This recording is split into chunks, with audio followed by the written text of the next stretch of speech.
Μέσα στο σκοτάδι το βαθύ. Επιστροφή από Αίγινα.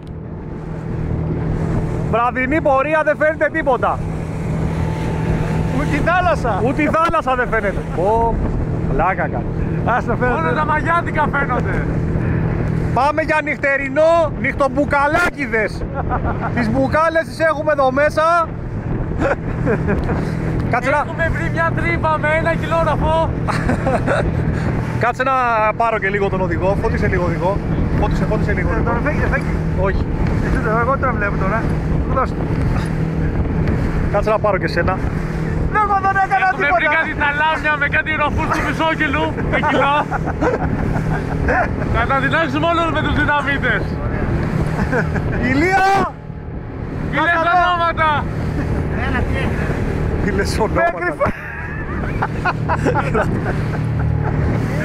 Μπροστά αχνοφαίνεται. Κάτι αχνοφαίνεται μπροστά. Θα φτάσουμε. Τι είναι αυτό. Βιντεάκι. Ποιο βιντεάκι. Εσύ έλα, τραβάω. Μην βάζεις μπροστά. Γεια. Ούτε βάζεις ούτε ονόματα. Τι λέτε ονόματα για τα... Λέω ότι πάμε για νυχτερινό ρε φίλε. Φίλε, το πράγμα που θα το ανταλλάξουμε. Και οι μπουκάλες εδώ μέσα. Πού θα ανταλλάξουμε το πράγμα σου λέω. Εδώ έχουμε τα ψιψιψόνια και τα αποκοκοψόψαρα.